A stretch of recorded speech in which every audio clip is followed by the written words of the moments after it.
tarde, estamos aqui com o João Jacinto, ele é o primeiro artista convidado do projeto da Maceia para expor aqui nas Caldas da Rainha, no Museu Barata Feira. Ele vai-nos falar um bocadinho do seu trabalho. A primeira questão que quero colocar, pediram-me que fosse a primeira abordagem que o João teve com a pintura. Como é que surgiu, em que circunstâncias? Qual foi a sua primeira experiência de pintura? O que é que fez desencadear a pintura em si, o pintar?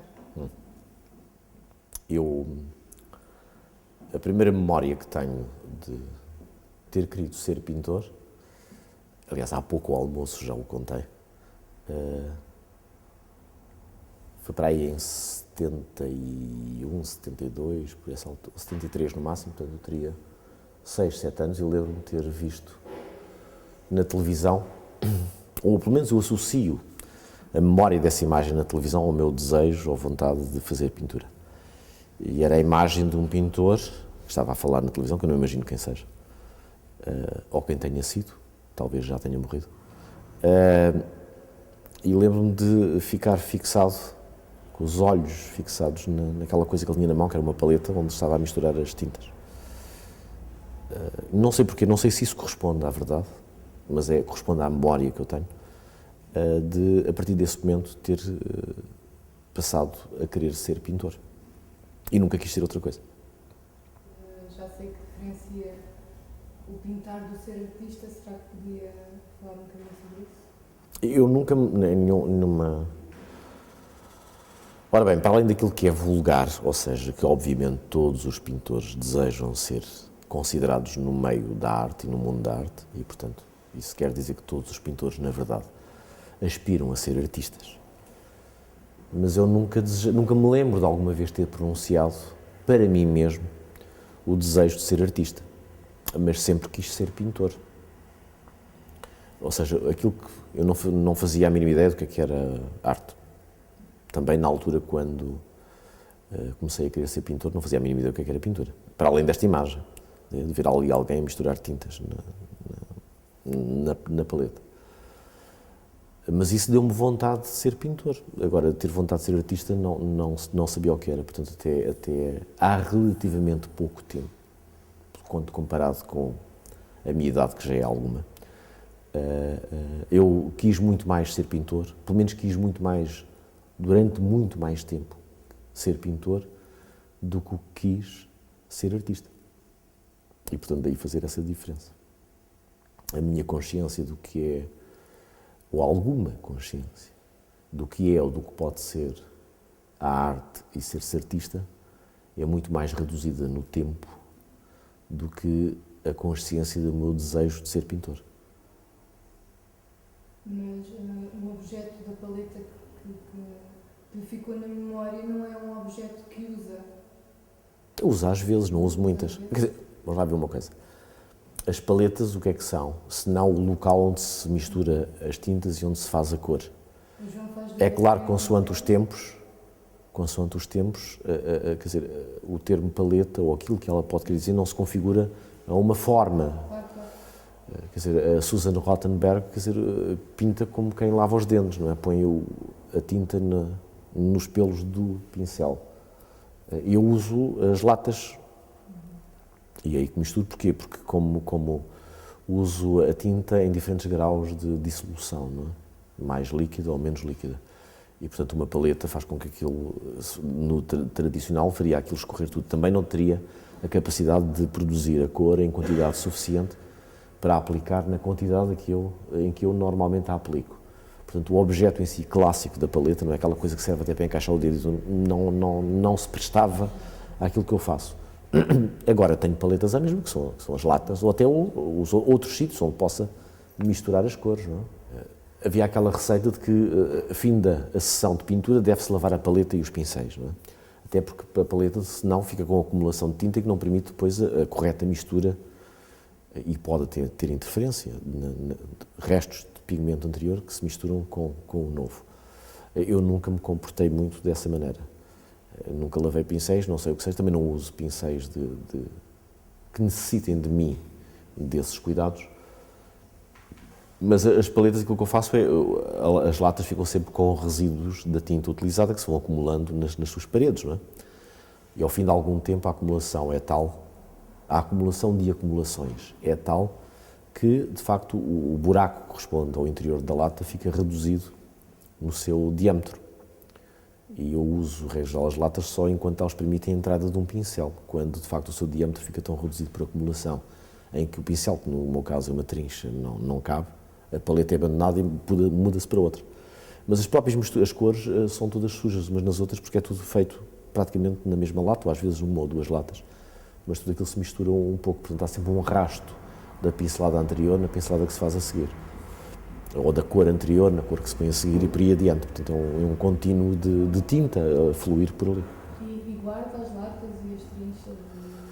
Eu guardo porque eu nunca limpo nada, nem deito nada fora, e portanto aquilo fica por lá. Como nunca limpo, nem arrumo nada,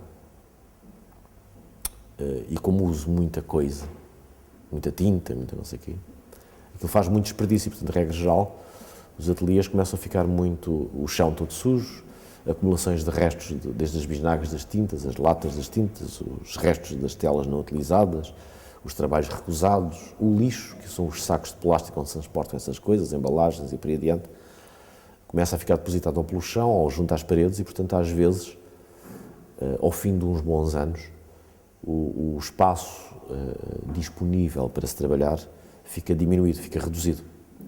E quando, de facto, o lixo se torna, de facto, incómodo ou que dificulta o pintar, aí eu mudo de sítio. E não limpo nada. Às vezes tenho tido a sorte de não ter tido que prestar contas aos proprietários dos espaços onde trabalhei. E por esse facto tenho-me limitado a fechar a porta e ir-me embora e mudar para outro sítio e a deixar lá aquilo. E o que é que suja mais, os desenhos ou a pintura? O que suja mais são as minhas mãos.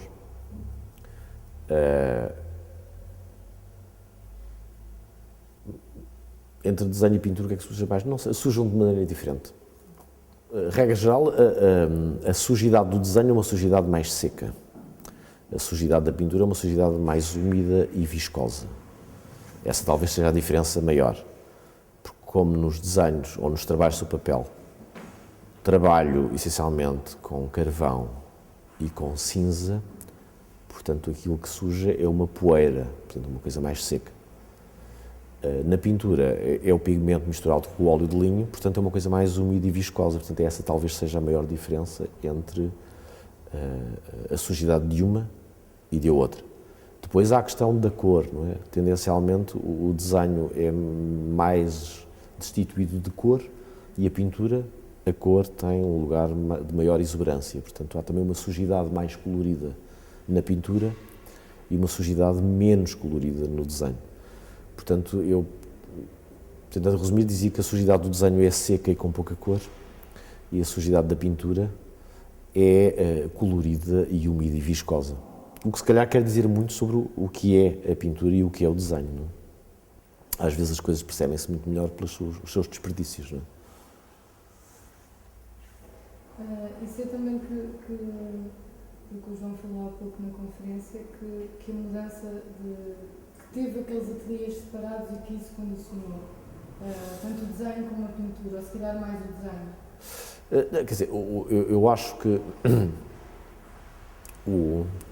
há um documentário sobre o Francis Bacon em que ele diz que o sítio onde trabalhava sempre influenciou muito o seu trabalho. Eu acho que isso deve acontecer um pouco com todas as pessoas que pintam. E, portanto, essa relação entre o lugar onde se faz e aquilo que se faz, com certeza, existe. Aquilo que eu falei é que houve uma altura, ou durante alguns anos, eu tinha 2 ateliês separados e até distavam bastante um do outro, 30 ou 40 quilómetros um do outro. Um em que só pintava, ou seja, só usava óleos e coisas assim, e outro em que só trabalhava sobre papel e só usava meios secos. E falei que nunca tinha pensado sobre isso, mas olhando para as imagens constatei que nessa altura parecia haver uma maior distância entre os objetos quando comparávamos o objeto de desenho ao objeto de pintura, quer dizer, havia menos, parecia que havia menos interferências de um no outro, portanto a distância parecia-me maior. E na altura falei que a distância parecia maior, mas eles não me pareciam assim tão diferentes quanto isso. Hoje em dia que faço as duas coisas no mesmo espaço, já não tenho os dois espaços separados geograficamente, noto que eles são menos são menos distantes, não é? Porque há sujidades da própria pintura que passam para os papéis, manchas de cor, o próprio óleo transita da tela para o papel, a própria matéria começa a ser acumulada no papel, de modo a que alguns dos papéis que servem de suporte não aguentam essa matéria que lhes é posta e cai ou rasgam-se. Mas, portanto, a distância diminuiu, mas eu acho que são, neste momento, eu sinto os meus trabalhos sobre papel muito mais diferentes. Isto parece uma forma um bocadinho estranha de dizer, porque parece até incorreta gramaticalmente, mas parece-me a mais correta de o afirmar. Parecem muito mais diferentes das pinturas do que antes, mas parecem menos distantes, mas mais diferentes. As tuas pinturas escondem algum desenho? Todas as coisas escondem algum desenho. Todas. Até o gesto que eu gosto de fazer com as mãos esconde algum desenho. E nesse sentido, as pinturas escondem sempre algum desenho. Se me está a perguntar se eu faço um desenho prévio como início da pintura, não. Então, nesse sentido, não escondem nenhum desenho. Esquecendo ou retirando esse sentido à questão, só posso responder que, claro, escondem sempre algum desenho. O que eu queria saber é que, visto que são feitos no mesmo sítio, quase em simultaneidade, visto que o João muitas vezes passa de uma coisa para a outra. Muitas vezes não, sempre. Sempre, muito facilmente, não é? Se alguma vez um desenho se tornou pintura ou vice-versa?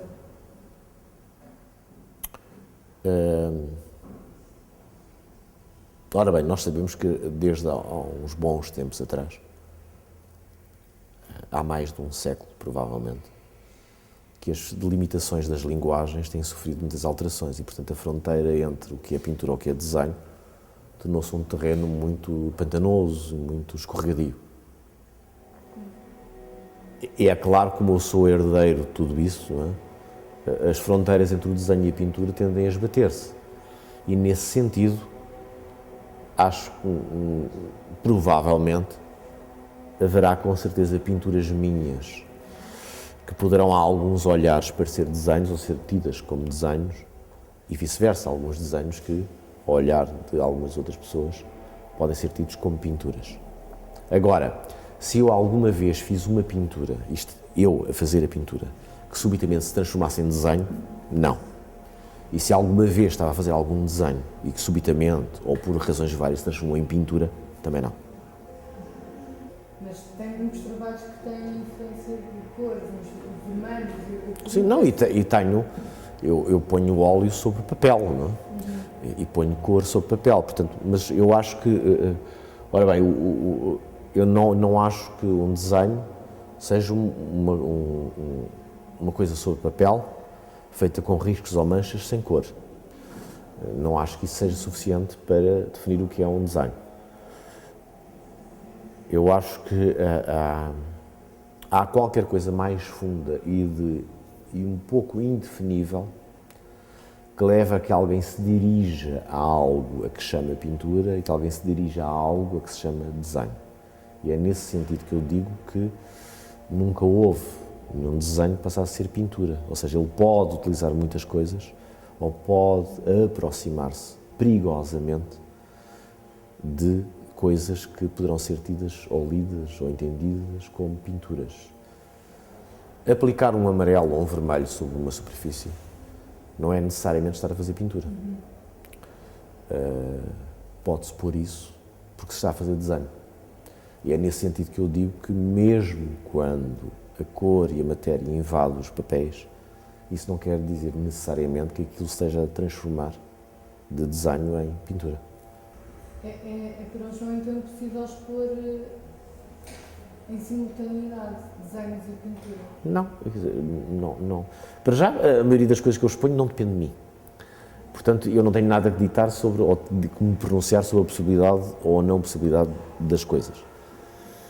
E depois não tenho pudor nenhum, nem problema algum em que pôr um desenho ao lado de uma pintura, ou uma pintura ao lado de um desenho, ou por cima de um desenho, ou o que quer que seja. Não, acho que para mim é fundamental distinguir o que é desenho do que é pintura.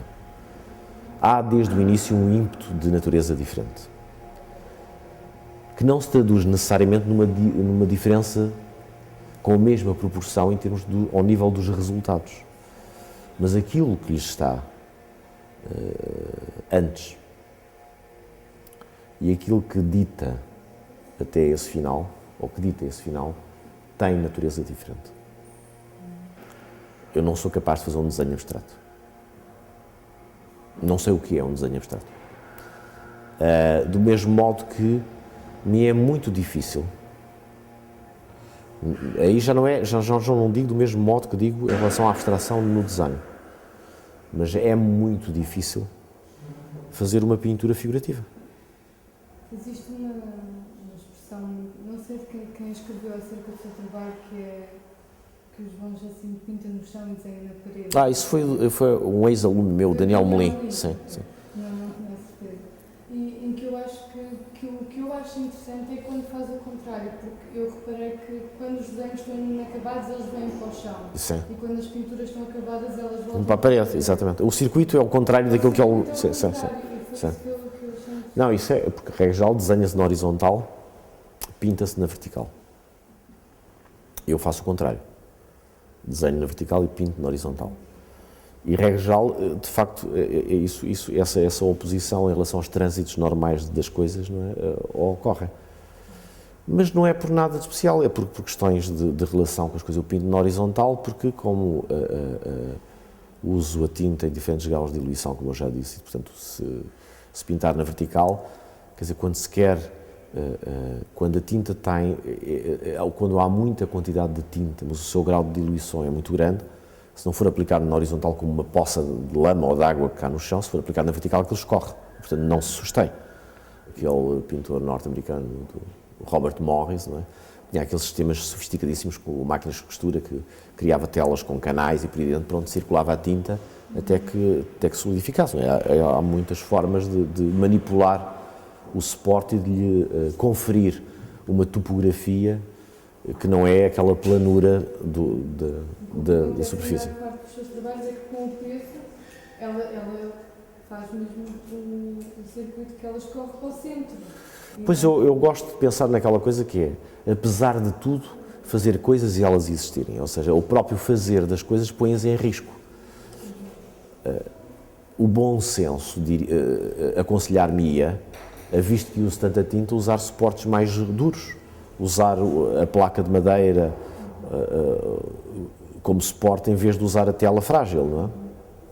Que muitas vezes, há uma coisa que é complicada em termos de conservação, não é? Como a distribuição das quantidades de matéria sobre a superfície não é igual. Isso cria uma série de tensões sobre o tecido, que gradualmente o vai destruindo, como é óbvio. Portanto, o bom senso aconselhar-me-ia a usar uma superfície que fosse suficientemente resistente para suportar essas tensões e não sofrer dano nenhum com isso. Mas isso não, eu gosto dessa coisa de pôr aquilo em risco, de, apesar de tudo, aquilo continuar. E, portanto, não tenho esses cuidados. E depois, isso propicia mais acidentes. Isso boicota muito mais as minhas intenções do que ter uma conduta cautelosa desde o início. Portanto, o uso acaba por atuar dessa forma. Mas o engadamento é cauteloso. Por acaso agora estou com um problema sério nessa matéria. Porque, por circunstâncias várias, achei aconselhável não gastar agora muito dinheiro a comprar uma série de grades que são grandes e têm que ser fortes. Portanto, não comprei e acabei por fazer uma série de pinturas grandes, tem 2 metros e tal por 2 metros, ou relativamente grandes, e filo-las em tela desengradada no chão. Não me esqueci, mas não liguei nenhuma, porque quando se pinta com tela desengradada convém deixar uma margem liberta que já sabe que depois vai ser consumida pelo engradamento. E portanto eu lembrei-me disso, mas não liguei nenhuma, e portanto a pintura, quer dizer, aquilo havia superfície onde pôr tinta e eu pus tinta até ao limite da superfície, até passou um bocadinho mais da superfície. Portanto agora, aquelas telas para serem engradadas têm de ser coladas sobre uma outra tela, para depois serem devidamente engradadas, o que custa imenso dinheiro, dá imenso trabalho e requer, de facto, cuidados técnicos que eu não possuo. E, portanto, neste momento tenho uma série de telas que sofrem dessa enfermidade. Que eu costumo dizer que aquilo que é verdadeiramente nosso, aquilo que é o nosso trabalho, aquilo que são as nossas coisas, para o serem verdadeiramente, têm que ser capazes de violar a nossa voz própria. Porque senão nunca chegam a ser isso. E eu acho que, quer dizer, é preciso que as pinturas saiam dessa condição, de estarem ali, de serem feitas dessa maneira, passem por um outro estado e de serem capazes de se sustentar nesse outro estado para que sejam verdadeiramente coisas minhas. E, portanto, o pendurar na parede, o engradar, ou ter esses cuidados, tem que ver um bocadinho com isso, quer dizer, que é violentar essa voz própria e fazê-las aquilo que elas são, não é? E dessa forma fazê-las aquilo que eu sou também, não é? E que fez com que as fizesse. Mas tem a ver com uma hierarquia do João estar acima e poder dominar na totalidade o campo de trabalho? Se pensarmos naquilo que foi ou tem sido a história da pintura, é claro que essa passagem do plano vertical para o plano horizontal é determinante e tem consequências graves e sérias para a história da própria pintura. Uma pintura que está na vertical é uma coisa que se nos impõe de uma forma diferente daquela que está no chão. Apesar de nós hoje em dia termos uma relação diferente com o chão. Mas é mais fácil, penso eu, qualquer pessoa ter uma relação de grande à vontade com um objeto que está no chão do que com um objeto que está à frente dos seus olhos e numa posição que é similar à sua. Portanto, nesse sentido, a posição vertical da pintura pode ser mais intimidante até para quem a está a fazer. E, portanto, à partida, podemos pensar que nos sentimos muito mais à vontade de fazer gestos gratuitos sobre algo que está no chão do que a fazer gestos gratuitos sobre algo que se ergue tal como nós e em frente de nós. Portanto, provavelmente isso acaba por ditar alguma coisa daquilo que acontece nos meus trabalhos.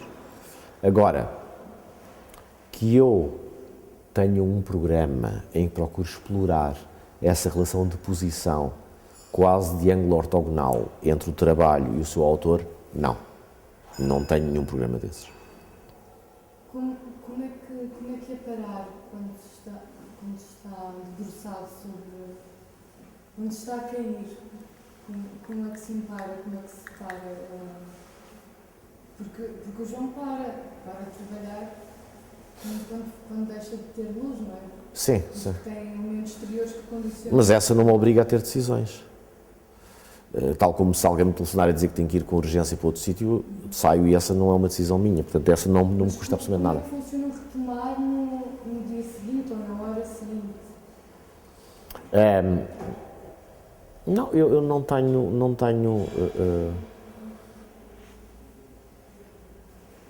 não tenho grandes problemas em começar, nem tenho grandes problemas em acabar. Há, de facto, alguns trabalhos e de algumas pessoas, quanto mais não seja por a especificidade dos procedimentos técnicos, não podem ser interrompidos em determinado momento, senão todo o processo anterior fica perdido. Eu não tenho isso. De regra geral, eu vou ao ateliê sempre que posso, ou seja, todos os dias em que não tenho outra coisa que tenha que fazer. E durante o tempo que tenho disponível, ou seja, durante todo o tempo em que não tenho outra coisa que tenha de fazer. Depois, trabalho mais horas no verão do que no inverno, porque no verão há mais luz e no inverno há menos luz. E como não tenho eletricidade no ateliê, só trabalho com a luz natural e, portanto, digamos, os meus horários são determinados por isso.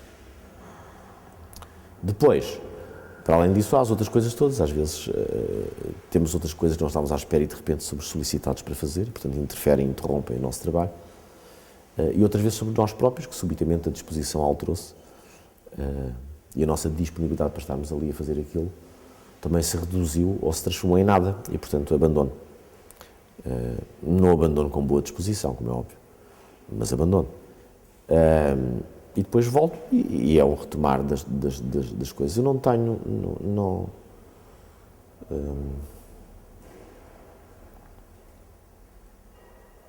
eu acho que, em última instância, o gesto de pintar é um gesto irremediavelmente perdido. E eu acho que fazer pintura é uma pessoa habituar-se a perder coisas e a falhar. E, nesse sentido, é aprender a morrer.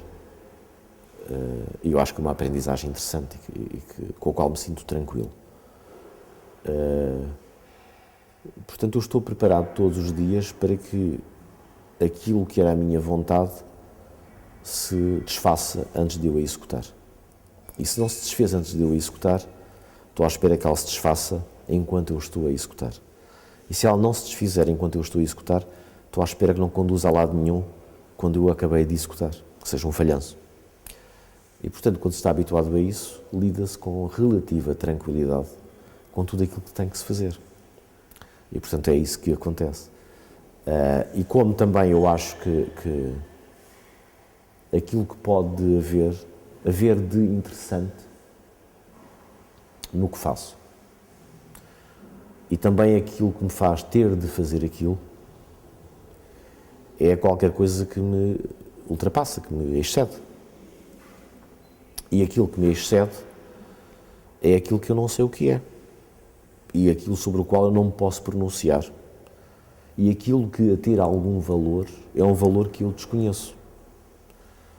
Portanto, é com relativa tranquilidade que eu cometo os maiores disparates e os maiores desastres.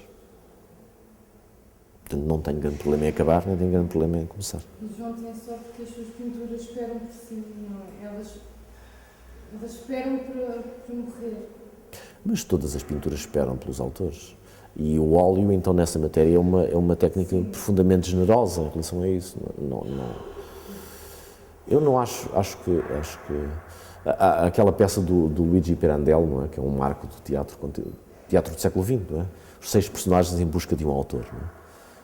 Eu acho que isso também é uma metáfora de qualquer obra, qualquer criação, quer dizer, cada uma daquelas marcas que nós encontramos sobre a superfície de todas as pinturas que conhecemos, cada um dos sulcos ou dos volumes que nós podemos encontrar numa escultura.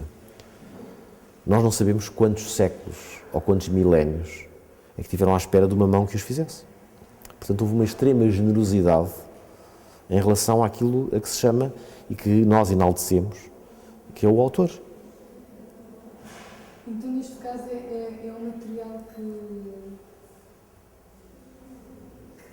lhe dá isso, que lhe dá a espera, que lhe dá a possibilidade de voltar mais tarde. Imaginemos que trabalhava com, por exemplo, o desenho, parar no desenho. Sim, mas eu, quando falo pronto, é claro que há materiais que são mais generosos em relação a isso, ou que facilitam isso, e outros que dificultam. Mas a generosidade nem sempre é uma facilidade. Às vezes a generosidade manifesta-se por uma extrema dificuldade.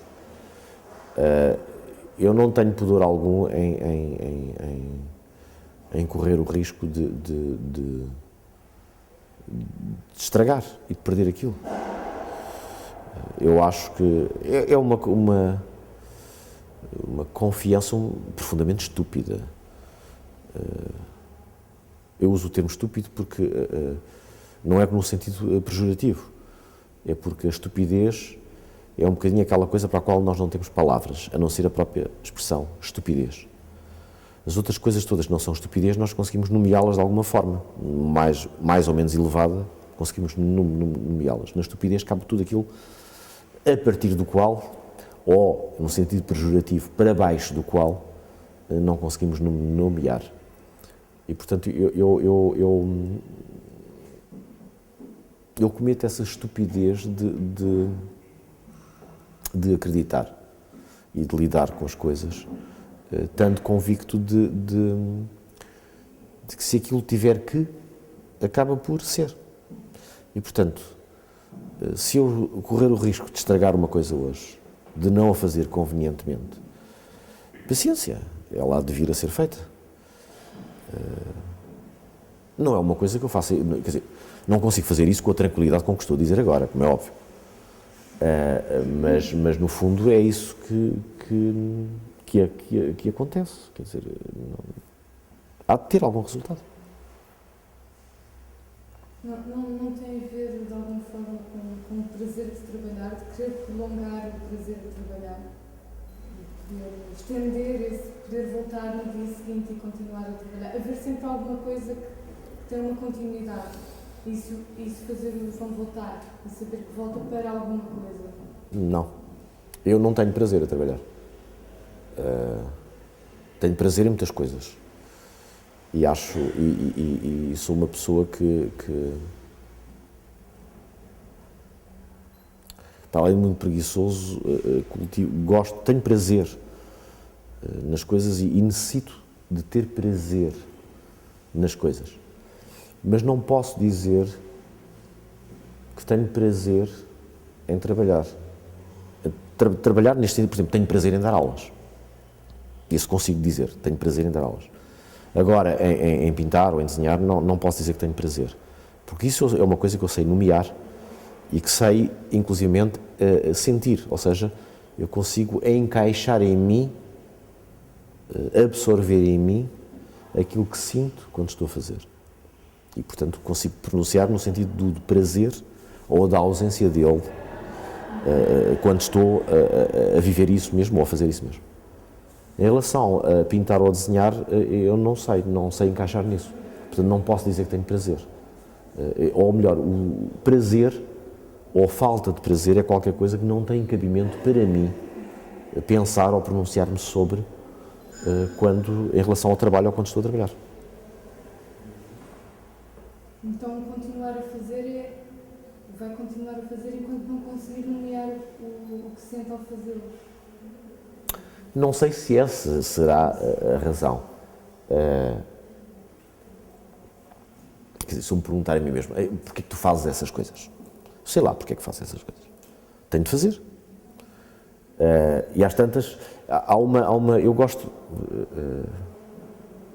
de uma afirmação de um pintor inglês, uma resposta a uma coisa parecida com essa pergunta, que foi o Frank Auerbach que disse, porque eu não sei responder melhor do que ele. E aquilo que ele diz, eu sinto aquilo, e portanto parece quase minha. Ele dizia, fazia-lhe uma pergunta semelhante a essa, e ele dizia, bem, já que cheguei até aqui, isto não pode ser destituído de sentido, portanto para que mudar, ou para que deixar de fazer? A vida deve ter sido para isto. E portanto é um bocadinho a mesma coisa que quer dizer, se eu já há tantos anos que faço coisas destas, se eu dou por mim a fazê-las, isto tem que ter algum sentido. E provavelmente a minha vida, foi para isto. E pronto, continuo a fazer. Eu lembro-me também o William Burroughs, numa entrevista, quando lhe perguntavam, a partir do momento em que ele se sentiu escritor, porque, regra geral, há um instante, algures na vida de todas as pessoas, que com maior ou menor precisão podemos dizer que foi o instante ou o momento em que aquela pessoa passou a ser escritor, ou passou a ser médico, ou passou a ser engenheiro, ou outra coisa qualquer. E ele depois, quando lhe fizeram essa pergunta, ficou um bocadinho a pensar, e depois disse, desde que nasci. E depois, a seguir, explicou, bem, quando digo desde que nasci, não é porque eu acho que tenha nascido com umas células especiais, ou com um destino especial, para ser escritor, mas é porque, independentemente do momento em que tenha começado, na prática, a escrever textos e a publicá-los, a ser escritor, desde o momento em que nasceu, tudo aquilo que ocorreu, pelo menos a partir desse momento, não sei se antes, porque não sei, mas pelo menos desde o instante em que nasceu, tudo aquilo tem alguma interferência, algum peso no escritor que ele é e naquilo que esse escritor produz. Portanto, eu com certeza também, desde que nasci, que sou o pintor que sou. Ou pelo menos o facto de ter nascido determinou o pintor que sou. Eu tenho um sonho O meu sonho desde há muito tempo é ser reformado. Desde que nasceu. Não, também não, tanto também não. Mas tenho esse sonho porque acho que a ideia de se estar afastado da vida, afastado de tudo, e poder ter dela uma leitura e uma tranquilidade, ou a falta dela, é algo que é interessante e que eu gostaria de ter. Portanto, eu ao mesmo tempo que temo chegar o dia em que já não consiga pintar, tenho uma certa ansiedade que esse dia chegue. E há um poema de um poeta catalão que eu gosto muito, que é o Jaime Gil de Biedma, que conseguiu fazer isso. Portanto, ele a partir dos 40 anos, para aí, nunca mais publicou nada e morreu aos 60 e muitos anos. Não sei se escreveu ou não mais coisas, mas não publicou mais nada. E ele tem, no último livro que publicou, que curiosamente se chama Poemas Póstumos, e que tem um poema que se chama Na Morte de Jaime Gil de Biedma.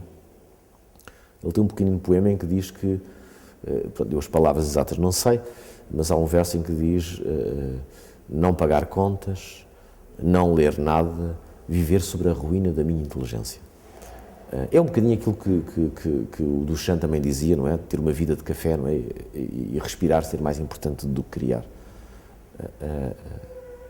Eu tenho uma certa ânsia dessa reforma, portanto, eu gostaria de poder viver deste modo, ou pelo menos satisfazendo-me esta minha curiosidade, de poder viver esse não fazer.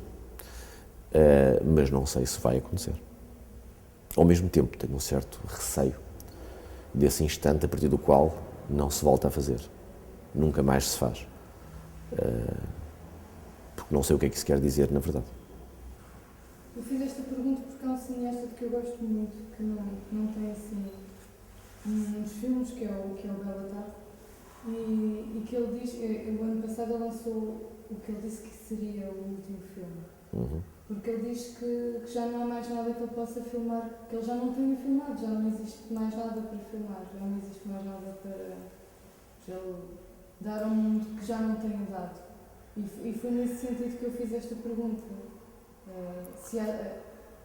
Até quando é que acha que... Eu acho sempre que existe sempre muito mais do que aquilo a que nós chegamos.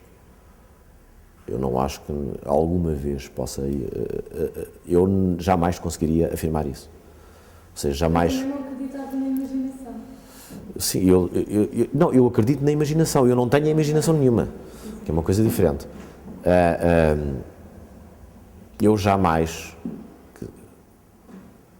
se continuar a ser como sou, jamais poderia dizer que não há mais nada que eu pudesse fazer, nesse sentido de ser de uma atenção minha para com algo exterior, que eu acho que existe sempre.